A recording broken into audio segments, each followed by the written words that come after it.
Bismillahirrahmanirrahim. Assalamualaikum warahmatullahi wabarakatuh. Kita dari kelompok 1 yang beranggotakan Ulfi Rahmadewi, saya sendiri Rena Amalia, dan Vera Nurfarhiyatin. Di sini kita akan menjelaskan materi tentang kas dan setara kas.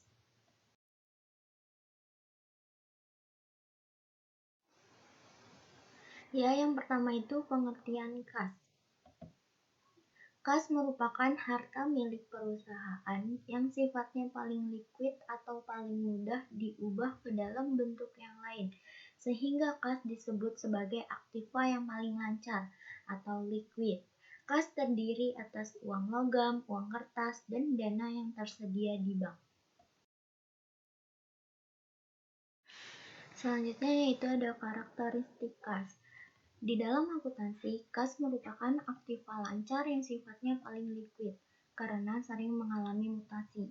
Kas memiliki karakteristik tertentu yang membedakannya dengan aset lain di perusahaan. Adapun beberapa karakteristik kas adalah sebagai berikut. Yang pertama, kas merupakan aset perusahaan yang paling liquid.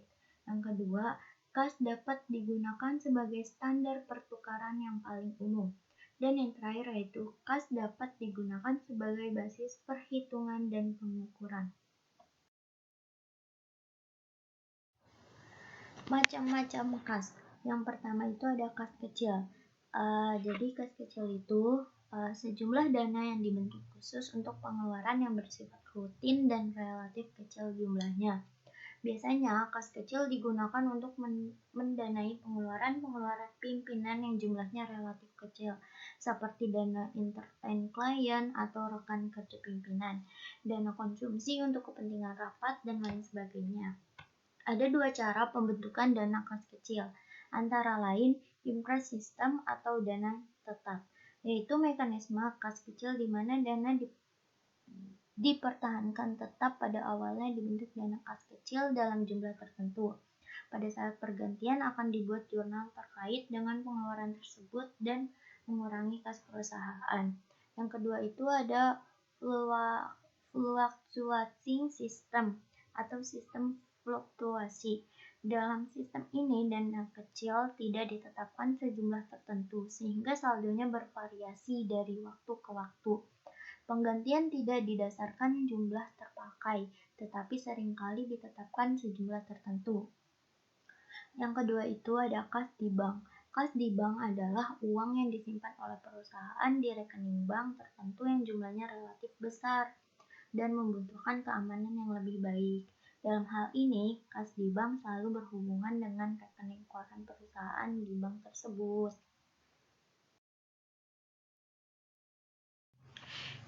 Penerimaan kas. Kas merupakan salah satu akun atau rekening yang disajikan oleh perusahaan sebagai salah satu elemen aktiva lancar.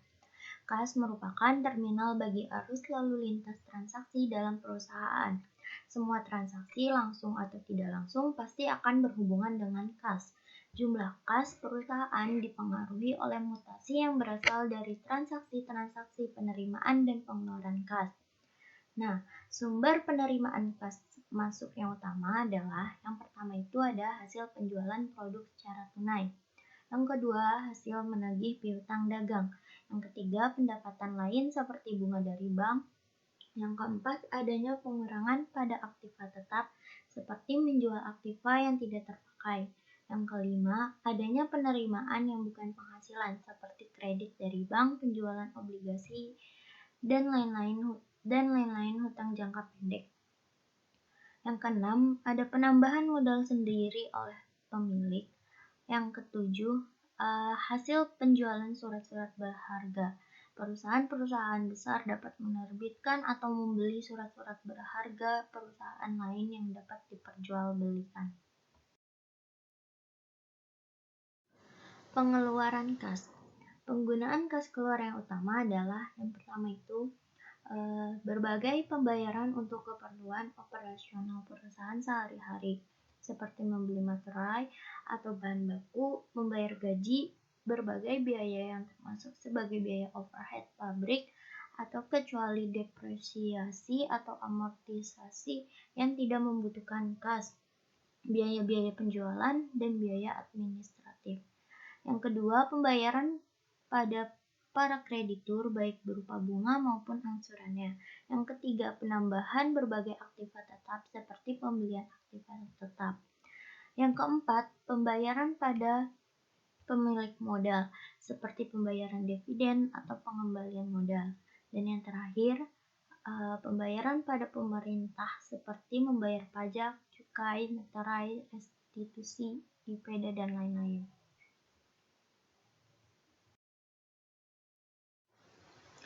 Nah, ini ada contoh dari data-data atau list-list penerimaan dan pengeluaran kas dari berbagai aktivitas. Misalkan contohnya dari aktivitas operasi. Penerimaan kasnya itu kayak berasal dari penjualan produk dan pendapatan lain-lainnya. Sedangkan pengeluaran kas dari aktivitas operasinya itu contohnya tuh ada pembelian bahan atau barang dagangan, pembayaran biaya tenaga kerja, pembayaran biaya overhead, pembayaran biaya pemasaran, pembayaran biaya administrasi umum, dan pembayaran biaya lain-lain. Nah, di sini juga banyak contoh-contoh penerimaan dan pengeluaran kasnya.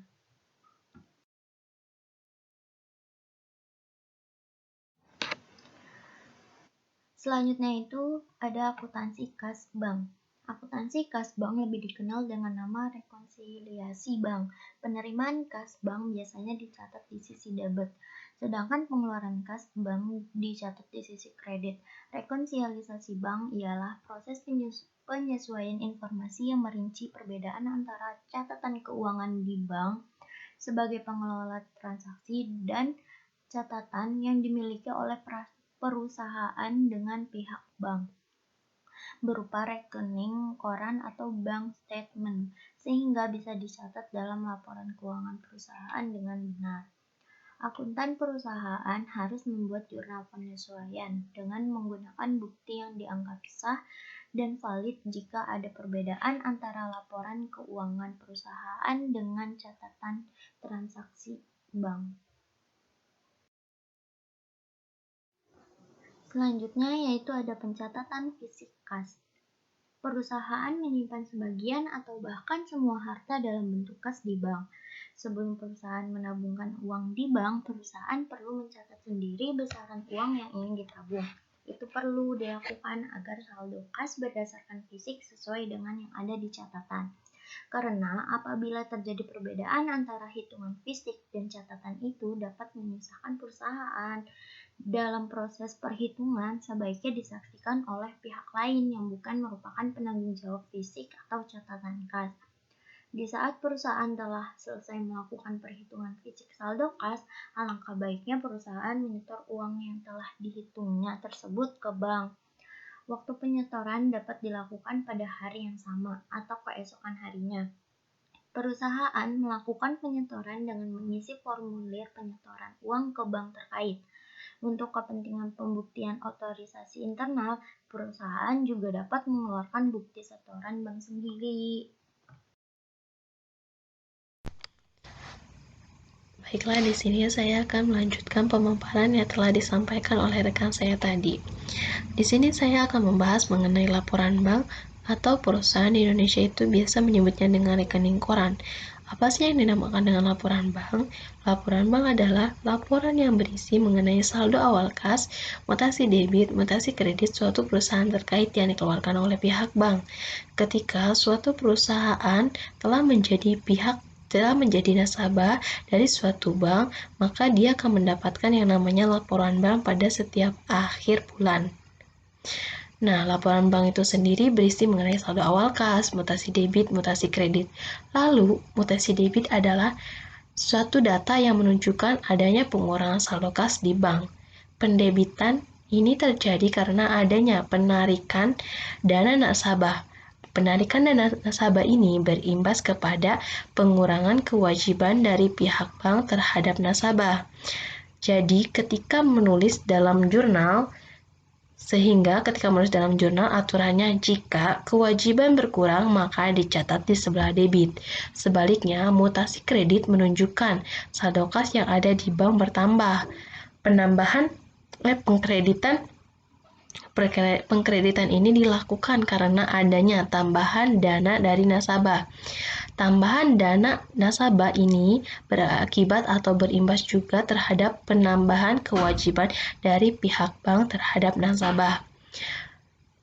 Sehingga dalam pencatatan jurnal aturannya, jika kewajiban bertambah maka dicatat di sebelah kredit. Setelah suatu perusahaan mendapatkan laporan bank, perusahaan dapat melakukan pengecekan terhadap jumlah saldo dan mutasi kas yang terdapat di laporan bank. Apabila jumlah saldo akhir pada laporan bank dan buku besar kas berbeda, perusahaan dapat melakukan yang namanya pencocokan. Rekonsiliasi bank. Rekonsiliasi bank adalah sebuah dokumen perusahaan yang berisi tentang penyesuaian laporan kas antara laporan bank dan catatan perusahaan.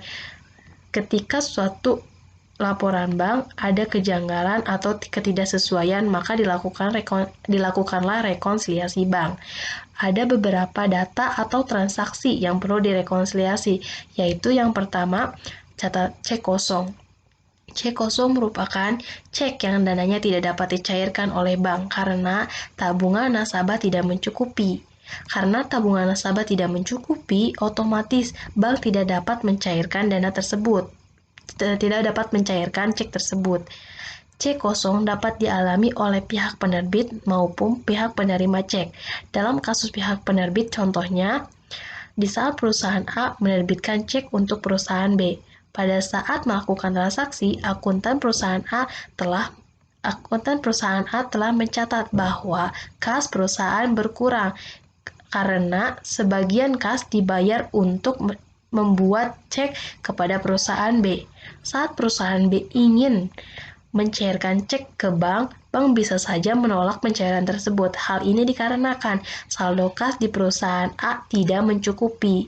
Jadi, saldo kas di perusahaan A tidak jadi berkurang karena bank tidak jadi mencairkan dana untuk perusahaan B. Selanjutnya yang kedua yaitu setoran dalam proses. Tabungan yang sudah dicatat oleh perusahaan namun belum dicatat oleh pihak bank. Biasanya terjadi pada saat akhir bulan ketika perusahaan menabungkan uangnya ke bank namun bank belum mencatatnya dan bank baru mencatat tabungan tersebut pada awal bulan yang baru. Nah, nantinya bank tersebut harus mencatat transaksi tersebut. Yang ketiga yaitu kesalahan pencatatan. Yang namanya manusia tentunya tidak luput dari yang namanya kesalahan, termasuk juga dalam hal pencatatan. Kesalahan pencatatan ini bisa dilakukan oleh pihak nasabah maupun dari pihak bank. Kesalahan pencatatan bisa berakibat kepada saldo bank tidak sama dengan saldo buku nasabah. Selanjutnya yang keempat yaitu pendapatan dan pembebanan dari bank. Yang dimaksud dengan pendapatan yaitu pendapatan diterima dari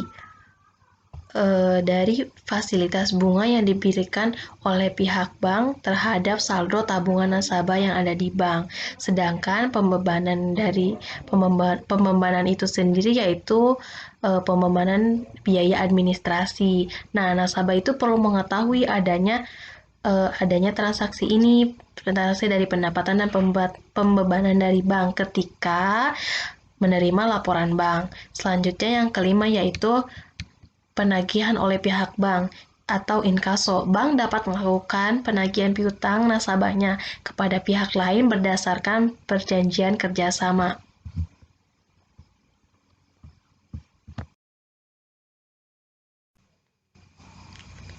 Setelah merekonsiliasi antara catatan perusahaan dan laporan bank, mungkin saja ditemukan perbedaan. Perbedaan tersebut ada pada nominal saldo kas. Agar catatan perusahaan kembali sama dengan kondisi fisik uangnya, maka perusahaan perlu membuat jurnal penyesuaian.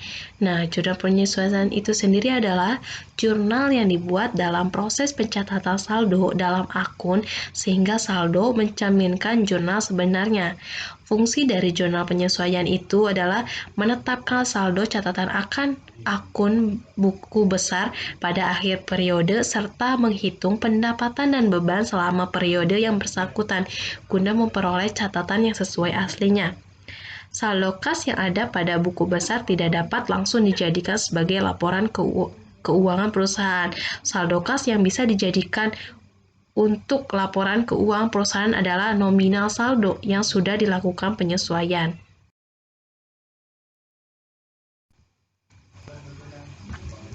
Selanjutnya yaitu setara kas. Yang dimaksud setara kas adalah investasi yang sangat liquid atau mudah ditukar menjadi kas dalam jumlah tertentu.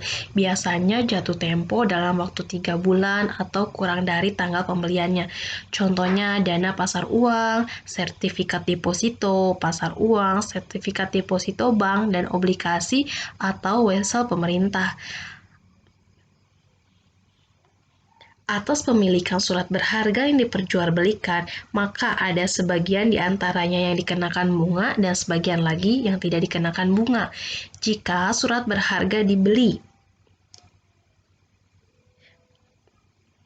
pembelian surat berharga tidak selalu dilakukan tepat pada tanggal pembayaran bunga dari penerbit surat berharga.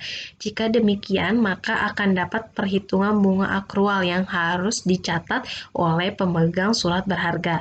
Jika surat berharga itu dibeli pada tanggal penerbitannya, maka surat berharga tersebut tidak ada perhitungan bunga berjalannya. Sebaliknya, jika surat berharga dibeli sudah beredar sejak lama dari tanggal penerbitannya, maka surat berharga tersebut akan timbul masalah bunga berjalan selama surat berharga berada di bawah kepemilikan sebelumnya. Nah, bunga surat berharga dapat dihitung melalui rumus bunga sama dengan nilai nominal dikali periode pemilikan dikali tarif bunga. Saya berikan contoh ilustrasi surat berharga tidak berbunga. Misalkan buku besar surat berharga PT Tekukur per 1 Januari 2011 menunjukkan saldo Rp5.000 atau Rp5.000.000. Ini dalam satuan ribu ya. Pada tanggal 1 Mei 2012 dibeli tunai surat yang berharga PTA sebesar Rp2.500. Dan pada tanggal 1 Oktober 2012 dibeli lagi surat berharga PTB dengan harga Rp3.000. Masing-masing besar nilai nominalnya. Buatlah jurnalnya. Nah, untuk membuat jurnal, yang pertama itu 1/5 itu maksudnya tanggal 1 bulan 5, yaitu kan tanggal 1 Mei 2012. Nah, tanggal 1 Mei bulan 5. Jurnal saat pembelian surat berharga PTA. Yang di debit itu berarti kan surat berharga karena kita beli.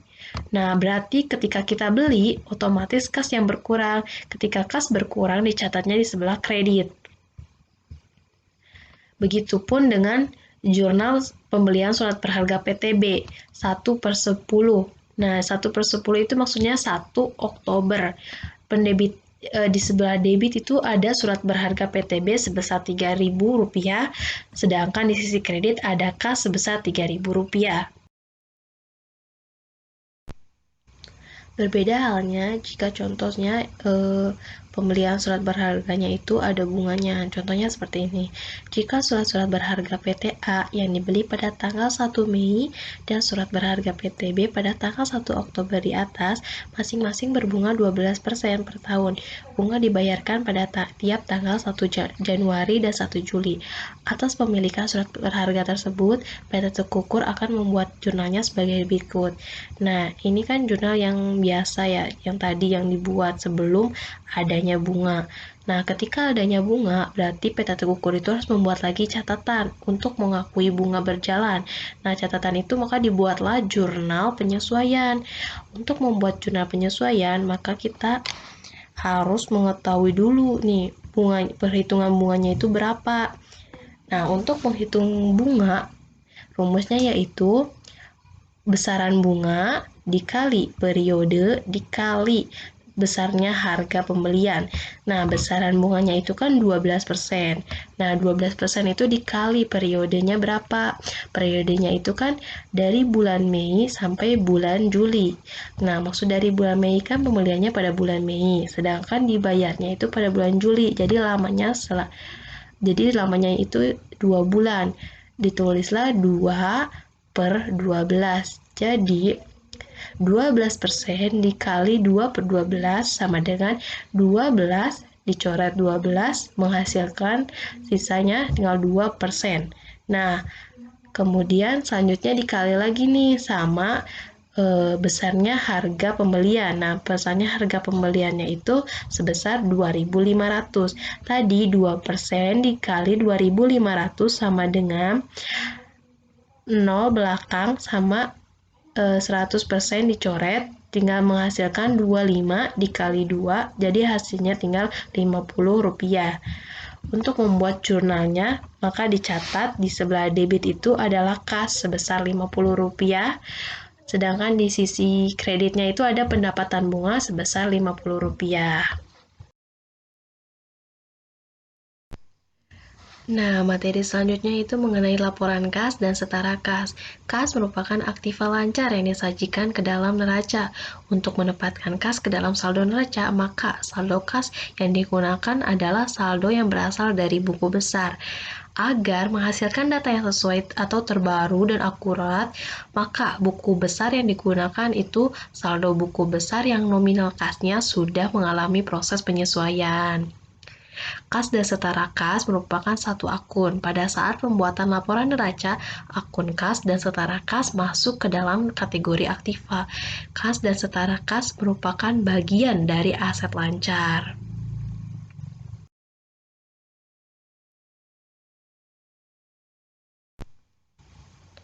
Selesai sudah materi yang kami sampaikan.